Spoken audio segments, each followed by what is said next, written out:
দাবি আমরা মেনে নেব না। আপনি তো আমরা একটা কেন্দ্রে আপনাকে এইভাবে আলোচনাটা জানলাম, তথ্যটা ভিতরে বললেন। হ্যাঁ, সে এরপর ইস্কাটন গিয়েছে, বাকিগুলো আব্বাস সাহেবের স্ত্রী ইস্কাটনে গিয়েছে, আরো বিভিন্ন জায়গায় যাচ্ছে, কি ফোন দিচ্ছে যে তোমরা ওখানে ফোর্স করো, বেরোতে পারবে না, যদি ওনারা দেয় বেরোবা, নাহলে ওখানে ওদেরকে জিম্মি করে রাখো।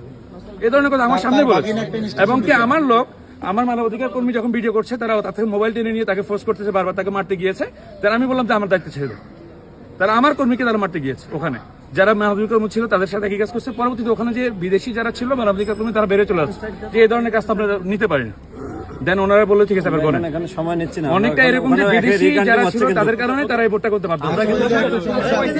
আমরা ইতিমধ্যে দেখেছি খুবই লজ্জাজনকভাবে বিএনপির প্রার্থী মির্জা আব্বাসের স্ত্রী, তিনি সরাসরি একটা কেন্দ্রে দাঁড়িয়ে ভোট গণনা দেখছেন। পরবর্তীতে আমরা খোঁজ নিয়ে জানতে পেরেছি যে সেই কেন্দ্রে মির্জা আব্বাস বিপুল ভোটে পিছিয়ে থাকায় সেখানে তিনি 7 বার ভোট কাউন্ট করিয়েছেন। তিনি সেখানে উপস্থিত থেকে 7 বার ভোট কাউন্ট করিয়েছেন, যাতে মির্জা আব্বাসকে বিজয়ী ঘোষণা করা যায় কিংবা তার তিনি এগিয়ে আছেন সেরকমটা দেখানো যায়। এবং এটা আমরা কোনোভাবেই এই ধরনের কার্যক্রমকে মেনে নেব না। এবং আমরা দেখছি যে কিছু কেন্দ্রে যেখানে ইতিমধ্যে তারা অনেক পিছিয়ে আছে, ফলে সেখানে তারা ছাত্র দলের নেতাকর্মীরা, বিএনপির নেতাকর্মীরা সেখানে গিয়ে সেই কেন্দ্রগুলোতে তারা সেই কেন্দ্রের ফলাফল মেনে নেবেন না বলে তারা ঘোষণা দিচ্ছেন এবং প্রিজাইডিং কর্মকর্তাদেরকে চাপ প্রয়োগ করছেন। আমরা এও অভিযোগ পেয়েছি যে প্রিজাইডিং কর্মকর্তারা সিদ্ধান্ত নিয়ে এবং ইসির মৌখিক আদেশে তারা মার্কার বক্সের বাইরে যে ভোটগুলো পড়েছে, যেগুলো সাধারণত ডিফল্ট ভোট হওয়ার কথা এবং ফল্ট ভোট হিসেবে সেগুলো বাদ পড়ার কথা, সেগুলো তারা এক ধরনের মৌখিক নির্দেশে বিএনপির পক্ষে, ধানের শীষের পক্ষে তারা কাউন্ট করছেন। এবং আমরা দেখছি যে মিডিয়া এক ধরনের বয়ান নির্মাণের চেষ্টা করছে, যেখানে আমরা দেখেছি যে ইতিমধ্যে বেসরকারি ফলাফলে 11 দলীয় জোট এবং বিএনপি প্রায় কাছাকাছি অবস্থানে আছে, 60-64 এরকম একটা অবস্থানে আছে। সেখানে মিডিয়াতে দেখানো হচ্ছে যে বিএনপি 30টা, জামাত 5টা, এনসিপি 1টা, অথচ ইতিমধ্যে বেসরকারিভাবে এনসিপি 5টা আসনে জয়লাভ করেছে। সুতরাং আমরা দেখতে পাচ্ছি পুরো ইকোসিস্টেমের একটা আন্ডারস্ট্যান্ডিংয়ের মধ্য দিয়ে ফলাফলকে প্রভাবিত করার, ফলাফলকে রিগিং করার এক ধরনের চেষ্টা হচ্ছে। তারা যেহেতু ভোট কেন্দ্র দখল করতে পারেনি, ভোট রিগিং করতে পারেনি, এখন তারা ফলাফল প্রভাবিত করার মাধ্যমে নির্বাচনে জয়ী হওয়ার এক ধরনের চেষ্টা চালাচ্ছে। আমরা ঢাকা 8 আসনের একটা ভয়েস রেকর্ড আপনাদেরকে একটু শোনাতে চাই। ঢাকা 8 আসনে যেটা ইতিপূর্বে আমি পোস্ট করে জানাচ্ছিলাম, লাইভেও আমরা বলেছিলাম যে ঢাকা 8 আসনে যেই ভোটগুলো ফলস ভোট হয়েছে, যেই ভোটটা মার্কার বক্সে পড়েনি, আপনারা জানেন যে নির্দিষ্টভাবে আরপিওতে উল্লেখ আছে মার্কার বক্সে ভোটটা দিতে হবে।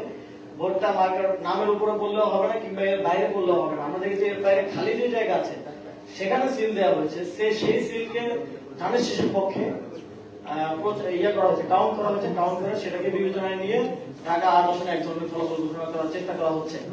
তো আমরা প্রথমে আমরা যখন রিটার্নিং কর্মকর্তার কাছ থেকে জানতে চাইলাম, তিনি বললেন যে তাকে ইসি থেকে ইসি সেক্রেটারি মৌখিকভাবে নির্দেশনা দিয়েছেন যে বক্সের বাইরের ভোটটা ধানের শীষের বলে কাউন্ট করা যাবে। পরে আমরা ইসি সেক্রেটারির সাথে কথা বললাম, ইসিতে কথা বললাম, ইসি থেকে আমাদেরকে জানানো হলো যে তারা কোনো এই ধরনের নির্দেশনা দেন নেই, এটা প্রিজাইডিং অফিসার, রিটার্নিং কর্মকর্তার সিদ্ধান্ত।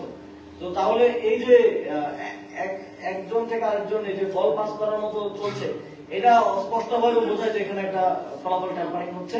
এবং আমরা এটার প্রমাণও পেয়েছি, যিনি ঢাকা 8 আসনের প্রার্থী, তার ভাগ্নের একটা কল রেকর্ড আমরা পেয়েছি, সেখানে তিনি ঠিক একই কথাগুলো বলছেন, যে সেটা আমরা আপনাদেরকে একটু শোনাতে চাই। সকল বাতিল ভোট, আবারও বলতেছি, সকল বাতিল ভোট কিন্তু প্রেসিডেন্ট অফিসারকে চ্যালেঞ্জ করে এগুলো গণনা করতে হবে। এগুলো কিন্তু খামখেয়ালি করে হবে না। প্রার্থীকে নিয়ে কিন্তু সব জায়গায় যাওয়া সম্ভব না। একটা কেন্দ্রে আসছে মিলিয়ে সব জায়গায় যাওয়া সম্ভব না, বা তুমি আরো 2-1টা জায়গায় যেতে পারবে। কিন্তু আপনারা নিজ দায়িত্বে বলে এজেন্টদের সাথে কথা বলে প্রেসিডেন্ট অফিসারকে বলেন, চ্যালেঞ্জ করে যে রিটার্নিং কর্মকর্তার সাথে কথা হয়েছে, সে বলছে এই ভোটগুলো কাউন্ট হবে, সাদা জায়গায় যে ভোটগুলো পড়ছে এগুলো ধানের শীষের পক্ষে কাউন্ট হবে। এগুলো জোর দিয়ে বলা লাগবে।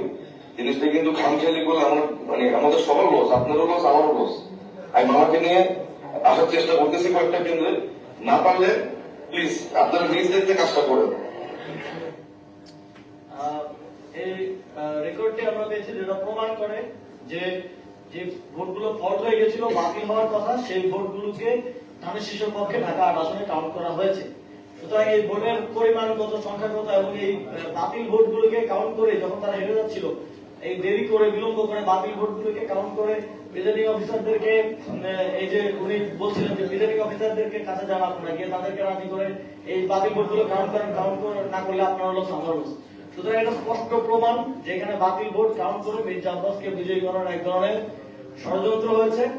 আমরা এই আসনের ভোটগুলো খুব স্পষ্টভাবে আমরা রিটার্নিং কর্মকর্তা এবং প্রিজাইডিং অফিসার যারা এখানে আছে তাদেরকে আর ভরসা করতে পারছি না।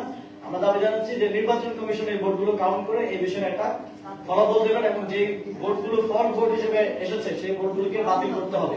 এই যে স্পষ্ট একটা ষড়যন্ত্র, প্রমাণিত ষড়যন্ত্রের মধ্য দিয়ে ঢাকা আসনে ফলাফল ট্যাম্পারিং করার যে চেষ্টা চলছে সেটা আমরা কোনোভাবেই মেনে নিব না।